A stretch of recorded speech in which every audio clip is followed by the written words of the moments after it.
Hello everyone, welcome to my YouTube channel.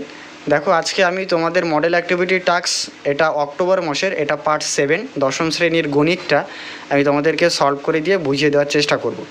তো দেখো প্রতিবারের মতনই এখানে কিছু এমসিকিউ, কিছু ট্রু ফলস, তারপরে কিছু শূন্যস্থান পূরণ এখানে দিয়েছে, তারপরে কিছু সংক্ষিপ্ত উত্তরধর্মী প্রশ্ন কিন্তু এখানে দিয়েছে এবং লাস্টে একটা উপপাদ্য দিয়েছে।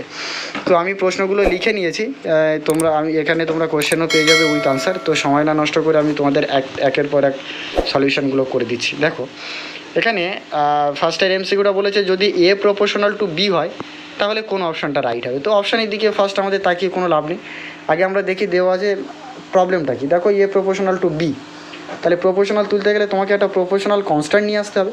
তো এ ইকুয়ালস টু কে বি, তাহলে কে এখানে দেখো অশূন্য ধ্রুবক। তাহলে এখানে যদি তুমি এই উপরের সমীকরণটাকে যদি বোথ সাইডে স্কোয়ার করে দাও তাহলে square equals to K B তার হোল স্কোয়ার, তার মানে square equals to K square B square. তো এখান থেকে যদি তুমি আবার প্রপোর্শনালে ব্যাক করতে চাও তাহলে তোমাকে কে স্কোয়ার আর ইকুয়ালসটা তুলে দিতে হবে। তাই দেখো square proportional to B square, যেখানে কে স্কোয়ার অশূন্য একটি ধ্রুবক, কে যদি ধ্রুবক হয়, যদি কনস্ট্যান্ট হয়, তাহলে কে স্কোয়ারও অবভিয়াসলি একটা কনস্ট্যান্ট হতে বাধ্য। তাহলে এখানে দেখো তোমরা এই অপশনটা কোথায় পাচ্ছ, ডিতে পাচ্ছ, তাহলে D is the correct answer.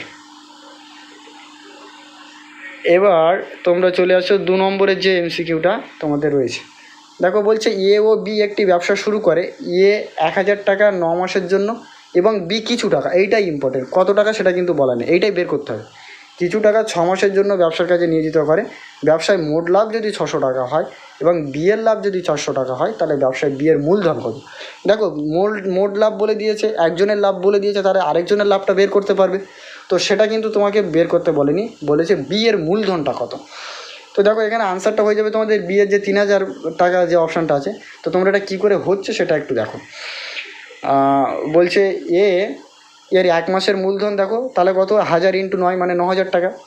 আর ধরি বি তো কিছু বলা ছিল না, তাহলে বিয়ের মূলধনটা এক্স টাকা, তাহলে বিয়ের 1 মাসের মূলধন হচ্ছে 6x টাকা। তাহলে এ ইস টু বি করলে কী হবে, তাদের মূলধনের অনুপাত করলে কত হবে, যে 9000 = 6x। তো মানে 6 দিয়ে যদি কাটাকাটি করো, 6 15 90, তাহলে 1500 × x। তাহলে একে নিয়ে আমার কোনো প্রশ্ন নেই, আমি বি এর আনুপাতিক ভাগার বের করবো। তো বি এর ছিল এক্স, আর এক্স ডিভাইডেড বাই 1500 + x, এত টাকা। তাহলে বি এর লভ্যাংশটা কত, দেখো 600 টাকা বলেছিল মোট লাভ, তাহলে 600 টাকার মধ্যে বি এর কত, তাহলে বি এর আছে 600 × x বাই তার যে আনুপাতিক ভাগার ডিভাইডেড বাই 1500 + x। আর আবার একটা দেওয়া আছে বি এর লাভ হচ্ছে 400 টাকা। তাহলে এবার 400 টাকার মধ্যে এই যে 400 টাকার সাথে তোমরা তাহলে ওটাকে বিয়ের লভ্যাংশটাকে ইকুয়াল করতে পারো। সেই কারণে দেখো 600x ডিভাইডেড বাই 1500 + x = 400। এখানে যদি তোমরা ক্রস মাল্টিপ্লিকেশন করো, বর্জ্য গুণন যদি তোমরা করো, তাহলে 600x = দেখো এখানে 4 15 60, তারপরে 4টে 0, তারপরে দেখো 400x। এটাকে এইদিকে নিয়ে আসো, তাহলে 600 থেকে 400 বিয়োগ করলে 200x, আর এখানে এটা দেখো থেকে যাচ্ছে, তারপরে কাটাকাটি করলে দেখো 3 2টো 0 তো এমনি কেটে যাবে, তাহলে এখান থেকে 3000। তাহলে এই যে বি অপশানে তোমাদের 3000 ছিল, তাহলে 3000 টাকা ইজ দি রাইট আনসার। তারপরের অঙ্কটা দেখো কিছু করতে হবে না, তোমরা একটু পড়েই বা দেখেই আনসার করতে পারো। আর এই যদি ডায়াগ্রামটা যদি ড্র করার চেষ্টা করো তাহলে ওখান থেকে দেখে তোমরা আনসারটা করতে পারো। ওই যে দুটি বৃত্তের ব্যাসার্ধের দৈর্ঘ্য 7 সেন্টিমিটার এবং 4 সেন্টিমিটার, তাহলে বৃত্ত দুটি পরস্পরকে অন্তঃস্পর্শ করে। এইখানেই হচ্ছে অঙ্কটার ট্রিক্স, যে বৃত্ত দুটি আমার অন্তঃস্পর্শ করেছে না বহিঃস্পর্শ করেছে। তো এখানে বলে দিয়েছে অন্তঃস্পর্শ করে, তাহলে বৃত্ত দুটির কেন্দ্র দুটির মধ্যে দূরত্ব কত। দেখো ফার্স্ট আমি এই সার্কেলটা ড্র করে নিয়েছি, তারপরে এই সার্কেলটা ড্র করেছি, দেখো তাহলে এটা আমার হয়ে গেল কি, অন্তবৃত্ত ড্র করা। তাহলে প্রথম সার্কেলটার যদি আমার রেডিয়াস যদি 7 সেন্টিমিটার হয়, তাহলে সেই সেম লোকেশান থেকে সেকেন্ডটার আমার কত হবে 4, তাহলে 7 - 4 করলে কত থাকছে 3। তাহলে 3 মানে তাদের সেন্টার দুটোর মধ্যে দূরত্ব, তাহলে এখানে ডি অপশানে দেখো 3 সেন্টিমিটার। এটা খুব ইজি প্রবলেম ছিল। তারপরে দেখো 4-এর দাগে বলছে যে r/2 একক দৈর্ঘ্যের ব্যাসার্ধ বিশিষ্ট নিরেট গোলকের আয়তন। এটা ডাইরেক্ট ফর্মুলাতে বসালেই তোমাদের হয়ে যাবে। এইসব অঙ্কগুলো এসে গেলে পরীক্ষাতে আনসার করা বা মার্কসটা খুব ভালো তোলা খুব সুবিধার হয়ে যাবে। তো D is the right answer, 1/6 × πr³ ঘন একক। আয়তন ইকুয়ালস টু, তোমরা এই ফর্মুলাটা অবশ্যই সকলে জানো, 1/3 πr³।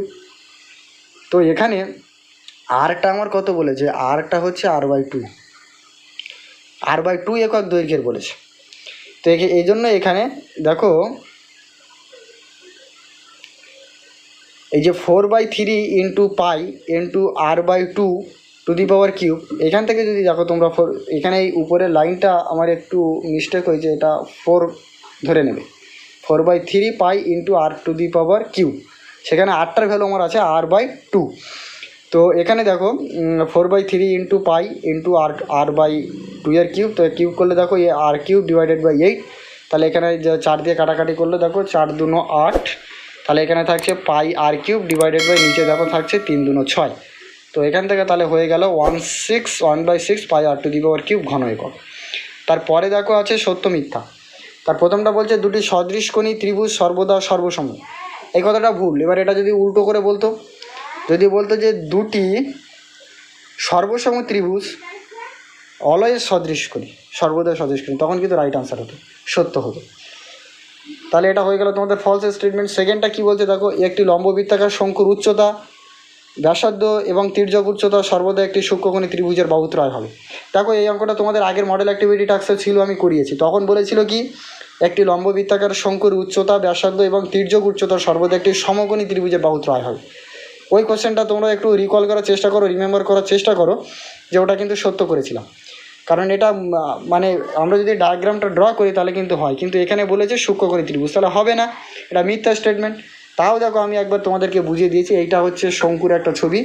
এটাকে যদি তোমরা এইচ বা হাইট ধরো, এটা দেখো তোমাদের বেস আর এটা হচ্ছে তোমাদের তির্যক উচ্চতা, ঠিক আছে? তাহলে দেখো এই যে বাহু তিনটে করলে কি একটি সমকোণী ত্রিভুজ গঠিত হয়, যার একটি কোণ 90 ডিগ্রি সমকোণ। তাহলে এটা মিথ্যা হবে। 3 নম্বরে দেখো বলছে একটি অংশীদারি ব্যবসায় প্রীতম, নীরজা ও তথার মূলধনের অনুপাত 1/2 1/3 1/4। তো তাদের লাভের অনুপাত হবে 3:4:6। এই অঙ্কটাও মোটামুটি আমি যেটা তোমাদেরকে বলবো যে আনসার কিছু না লিখেই কিন্তু তোমাদের করা যাবে। দেখো হাফ মানে কত তোমরা জানো 0.5, 1/3 মানে কত 0.33, 1/4 মানে কত 0.25। তাহলে এখানে মূলধন সবথেকে বেশি কে দিয়েছে? মূলধন সবথেকে বেশি দিয়েছে প্রীতম, হাফ মূলধন দিয়েছে। নীরজা দিয়েছে 1/3 মূলধন, আর তথা দিয়েছে 1/4 মূলধন। তাহলে এখানে যে লোকটা সবথেকে বেশি মূলধন দিল সে কিনা লভ্যাংশের সবথেকে কম অনুপাত পাবে। এটা কি প্র্যাকটিক্যালি সম্ভব? আমি বেশি টাকা দিয়ে ব্যবসা করছি কিন্তু কম লাভটা আমি নেব, এটা হয় না। সেই কারণে এটা ফলস স্টেটমেন্ট। বা যদি এটা এরমভাবেই দিত যে 6:4:3, দেখবে তোমরা অঙ্কটা সলভ করলে এইটাই আসছে। হ্যাঁ, তো সেখানে আমি এখানে সলভ করিনি, তোমরা এটা বাড়িতে চেষ্টা করে দেখবে। তাহলে এটা কিন্তু না দেখেই বলা যাচ্ছে যে এটা মিথ্যা স্টেটমেন্ট। তো 4 দাগে যেটা বলছে দেখো, এ প্রপোর্শনাল টু 1/b এবং বি প্রপোর্শনাল টু 1/c হলে এ প্রপোর্শনাল টু 1/c হবে। এ স্টেটমেন্টটা ফলস। কী করে বলছি দেখো, এ প্রপোর্শনাল টু 1/b, তাহলে এ ইকুয়ালস টু k1, এটা এখানে ভেদ ধ্রুবক k1 ইন্টু 1/b, তাহলে এ ইকুয়ালস টু k1/b। আর বি প্রপোর্শনাল টু 1/c মানে B equals to k2 into 1/c, তাহলে বি ইকুয়ালস টু k2/c। তো এখানে দেখো এখানে বি এর অপশান আছে, তো বি এর ভ্যালুটা তুমি এখান থেকে নিয়ে ওখানে বসিয়ে দেবে। তা বসিয়ে দিলে দেখো k2/c এখানে আমি বসিয়ে দিয়েছি। তাহলে আলটিমেট কী থাকছে, A equals to k1 k2 into c। তাহলে k1 k2 যদি ধ্রুবক হয় তাহলে k1/k2ও একটা ধ্রুবক হবে। তো তাহলে এখানে আমার কী দাঁড়াচ্ছে না, এ প্রপোর্শনাল টু সি। তাহলে আর কোয়েশ্চেনে কী বলেছিল, A proportional to 1/c। That's why এটা হয়ে গেল তোমাদের ফলস স্টেটমেন্ট। তারপরে দেখো যে সংক্ষিপ্ত উত্তরদায়ী প্রশ্নগুলোর মধ্যে তার প্রথমটা বলছে একটি নিরেট গোলকের ব্যাসার্ধের দৈর্ঘ্য দ্বিগুণ করা হলে গোলকটির বক্রতলের ক্ষেত্রফল কত হবে? দেখো এগুলো খুব মানে ফর্মুলা বেসড অঙ্ক। ফর্মুলা মনে আছে তো তুমি অঙ্কটা নিমেষেই করতে পারছো, ফর্মুলা মনে নেই তাহলে কিন্তু তুমি হাজার চেষ্টা করলেও করতে পারবে। তো গোলকের ব্যাসার্ধ তোমাকে প্রথম ধরে নিতে হবে আর একক, তাহলে তখন তার বক্রতলের ক্ষেত্রফল কত হয় 4πr² বর্গ একক। এবার ব্যাসার্ধ তুমি দ্বিগুণ করেছো, তাহলে পরিবর্তিত ব্যাসার্ধ তোমার কত হয়ে গেছে না 2r একক। তাহলে পরিবর্তিত যে বক্রতলের ক্ষেত্রফল সেটাকে দেখো আমি এ ড্যাশ ধরেছি, আগেরটা দেখো আমি ইয়ে ধরেছিলাম। তাহলে এই π/4π ইন্টু 2r এর হোল স্কোয়ার, তাহলে 2r এর হোল স্কোয়ার করতে গেলে 4r এর হোল স্কোয়ার হয়ে গেল। তাহলে এটা যদি তোমরা সিম্পলিফাই করো তাহলে 4πr²। এটা না করলেও অসুবিধা হতো না। দেখো আমি ওটাকে এরম ফর্মেটেও লিখতে পারি যে 4 × 4πr²। এইটাই তো আমার অরিজিনাল। যদি আর ব্যাসার্ধ হতো তখন তো বক্রতলের ক্ষেত্রফল এটা হতো। তো এটা কত গুণ হচ্ছে না 4 গুণ হচ্ছে। তো তোমাদের ওখানে যে এটা আছে আমাদের ওখানে 4 গুণ আনসারটা হবে শূন্যস্থান পূরণ। তারপরেরটা দেখো বলছি একটি ব্যবসায় শোভা মাসুদের 1.5 গুণ টাকা দেয় এবং প্রিয়া মাসুদের 2.5 গুণ টাকা দিয়েছিল। তাহলে মাসুদ, শোভা এবং প্রিয়ার মূলধনের অনুপাত কত হয়? তো দেখো ধরি মাসুদের মূলধন হচ্ছে x টাকা আর শোভার মূলধন হচ্ছে তার 1.5 গুণ, তাহলে এখানে করলে 2 গুণ 1 মানে 2 প্লাস 1 মানে 3/2, 3/2 টাকা। আর প্রিয়ার হচ্ছে 2.5 গুণ মানে 5x/2 টাকা। তারপরে এখানে তাহলে তাদের মূলধনগুলো যদি রেশিও করো যে Masud is to Shobha is to প্রিয়া, তাহলে x/3x/2 ইস টু 5x/2। তাহলে এটা করলে দেখো এক্সগুলোকে তুলে দিলে 1/3/2 ইস টু 5/2। তাহলে উপরে সব কটা লবকে 2 দিয়ে গুণ করো, তাহলে 2/1 is to 3 into 2/2 is to 5 into 2/2। তাহলে সব 2 কেটে গেলে 3/2 ইস টু 5। এটাই হয়ে গেল তাহলে ফাইনাল আনসার।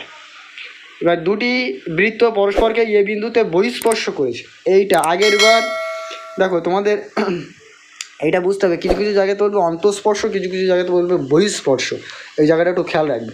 তাই এ বিন্দুতে অঙ্কিত বৃত্ত দুটির সাধারণ স্পর্শকের সংখ্যাটা কিন্তু একটাই হবে। দেখো এখান থেকে তুমি আর কিন্তু কোনো সাধারণ স্পর্শক কিন্তু ড্র করতে পারবে না, এই জন্য তোমাদের আনসার হয়ে যাবে 1। এর পরেরটাতে চলো, দেখো 4 দাগে বলছে A proportional to B, B proportional to C এবং সি প্রপোর্শনাল টু এ হলে ভেদ ধ্রুবক তিনটির মধ্যে সরল সম্পর্ক নির্ণয় করো। এই সম্পর্ক কী আছে সেটা নির্ণয় করো। তাহলে এ প্রপোর্শনাল টু বি হলে প্রপোর্শনাল তুলতে গেলে আমি তোমাদের অনেক আগেই শিখিয়েছি যে একটা প্রপোর্শনাল কনস্ট্যান্ট নিয়ে আসতে হয়। তাহলে দেখো এর 3টে আছে মানে k1b, B proportional to C মানে k2c, সি প্রপোর্শনাল টু এ মানে k2a।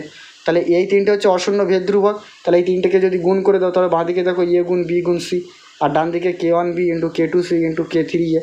তাহলে এটাকে যদি গুণ করে দেওয়া হয় তাহলে কী হবে, A B C equals to k1 k2 k3 into A B C. এবার বোথ সাইড থেকে যদি এ বি সি তুলে দাও তাহলে ভেদ ধ্রুবক তিনটির মধ্যে কী সম্পর্ক থাকছে, যে ভেদ ধ্রুবক তিনটির গুণফল কত 1। তাহলে এটাই হচ্ছে তোমাদের ফাইনাল আনসার। খুব সোজা অঙ্ক ছিল কিন্তু খুব ইম্পর্টেন্ট, পরীক্ষাতে দেওয়ার মতনই অঙ্ক। এবার তার পরের অঙ্কটা খুব ইম্পর্টেন্ট। তাহলে যে পাশের চিত্রে এবিসি ত্রিভুজটি একটি বৃত্ত পরিলিখিত মানে অন্তর্বৃত্ত। এই বৃত্তটা হচ্ছে ত্রিভুজের ভেতরে অবস্থিত। তাহলে বিন্দুকে পি কিউ আর বিন্দুতে স্পর্শ করে যদি এপি ইকুয়ালস টু 4 সেন্টিমিটার, মানে এখান থেকে এটা বলে দিয়েছে 4, আর বলেছে যে বিপি ইকুয়ালস টু 6, এটা হচ্ছে 6। তাহলে বলছে যে আর এসি ইকুয়ালস টু 12, একদম এটা টোটালটা বলে দিয়েছে 12। তখন বলছে যে বিসি ইকুয়ালস টু এক্স, এই পুরোটার ভ্যালু এক্স ধরে নিয়েছে, তাহলে এক্সের মান নির্ণয় করা। তো দেখো এই অঙ্কটা বলতে গেলে আমি প্রথমে তোমাদেরকে যেটা বলবো, এখানে ডায়াগ্রামটা আমি ফাইনালি আরেকবার এঁকে নিয়েছি। তোমরা এই উপপাদ্যটা করেছিলে যে কোনো একটি বৃত্তের যদি কোনো নির্দিষ্ট একটি বিন্দু থেকে তারকে যদি দুটো স্পর্শক অঙ্কন করা হয় তাহলে সেই নির্দিষ্ট বিন্দু থেকে বৃত্তের স্পর্শক দুটির যে স্পর্শ বিন্দু তাদের মধ্যে যে দূরত্ব সেটা কিন্তু সমান হয়। দ্যাটস ওয়াই এখানে তোমরা বলতে পারো O A is equals to O B, মানে এই বাহুটার সমান। তো দেখো ওই সেম ফর্মুলা তোমাদের এখানে অ্যাপ্লিকেবল হবে। তো এইখানে তোমরা যদি এই সেকশন দুটোকে কাট আউট করো, এই 3টে সেকশন, তাহলে দেখো তো আমার বাঁ দিকের যে একটা ডায়াগ্রাম আমি তোমাদের দেখিয়েছিলাম সেই ডায়াগ্রামগুলো তোমাদের সব নজরে পড়ছে। তাহলে এপি এর ভ্যালু যদি 4 সেন্টিমিটার বলে দেয় তাহলে ইআর এর ভ্যালুটাও 4 হবে। তো আমি এখানে এই জন্য 4 লিখে দিয়েছি। তারপরে তোমরা দেখো যে এখানে বলেছে যে বিপি এর ভ্যালু 6 সেন্টিমিটার, তাহলে কত হবে, বি কিউটাও হবে 6 সেন্টিমিটার। এবার এটা এআর যদি 4 হয়ে যায় তাহলে এ সিট আমার পুরোটাই বলে দিয়েছিল 12, তাহলে 12 থেকে 4 বিয়োগ করলে এই আর সিট আমার কত হয়ে যাবে 8। এবার এটা 8 হয়ে গেলে তাহলে কিউসি কত হবে, এটার ভ্যালু হবে 8। তো সেই কথাটাই দেখো আমি লিখে নিয়েছি, তাহলে তোমার অঙ্কটা বোঝা হয়ে গেছে। তারপরে জাস্ট তুমি লিখে দিয়ে প্রুফটা করে দিও যে দেওয়া আছে এপি, এইগুলো তো সব দেওয়া ছিল, আর বিসি ইকুয়ালস টু এক্স ধরতে হয়েছিল, এগুলো তো তোমার দেওয়াই ছিল যে AP equals to 4 centimetre, BP equals to 6 centimetre, AC equals to 12 centimetre, আর বিসি ইকুয়ালস টু 1 সেন্টিমিটার। তাহলে তারপরে আমি যেগুলো ধরেছি দেখো এই ডান দিকে আর equals to 4, AC equals to 12 centimetre, আর সি ইকুয়ালস টু এত, তাহলে বিপি ইকুয়ালস টু 6 আর B Q equals to 6 centimetre. এবার এখানে বিসি ইকুয়ালস টু এক্স আর এক্সটা কি বি কিউ প্লাস কিউসি, তাহলে 6 সেন্টিমিটার প্লাস 8 সেন্টিমিটার। তাহলে এখান থেকে হয়ে যাচ্ছে দেখো টোটাল 14 সেন্টিমিটার। এটাই তোমাদের আনসার। আর তোমাদের 5 দাগে একটা উপপাদ্য ছিল, যুক্তি দিয়ে প্রমাণ করো যে বৃত্তের কোনো বিন্দুতে স্পর্শক ওই স্পর্শ বিন্দুগামী ব্যাসার্ধের পরস্পর লম্বভাবে অবস্থিত। তাহলে এই উপপাদ্য তোমাদের 40 বইয়ের পেজ নম্বর রয়েছে 208। তো তোমরা এখান থেকে উপপাদ্যটা করে নিয়ে মডেল অ্যাক্টিভিটি টাস্কটা কমপ্লিট করে নেবে। তো এটাই ছিল তোমাদের পার্ট 7। যদি তোমাদের কোথাও অসুবিধা থাকে কমেন্ট সেকশানে এটা আমাকে জানিয়ে দিও। এবং আমি এর আগে এই চ্যানেলে তোমরা প্লে লিস্টে গিয়ে দেখতে পারবে যে আমি quadratic equation with on variable, মানে যে এক চলক বিশিষ্ট দ্বিঘাত সমীকরণ, সেই চ্যাপ্টারের আমি সমস্ত অঙ্কগুলো করে দিয়েছিলাম তোমাদের বইয়ে যতগুলো অঙ্ক আছে। এবং এর পরে আমি চেষ্টা করব তোমাদের খুব শীঘ্রই আমি এই ভিডিওগুলো নিয়ে আসছি, যেখানে তোমাদের যে শর্ট লিস্টেড কিছু চ্যাপ্টার তোমাদের বোর্ড থেকে বলে দিয়েছে, সেই চ্যাপ্টারগুলোর যে মাধ্যমিকে প্রিভিয়াস ইয়ার্সে কোন কোন অঙ্কগুলো এসেছে, বা আমি চেষ্টা করব যে বইয়ের পুরো সমাধানটা তোমাদের একে একবার বুঝিয়ে দেওয়ার। তো তোমরা যদি এখনও পর্যন্ত কেউ এই চ্যানেলটাকে সাবস্ক্রাইব না করে থাকো, প্রথম ভিজিট করেছো, তো তাহলে অবশ্যই তোমরা চ্যানেলটাকে সাবস্ক্রাইব করে নিও এবং ভিডিওটা ভালো লাগলে লাইক করো, আর যদি কোথাও বুঝতে অসুবিধা হয় অবশ্যই কমেন্ট করো।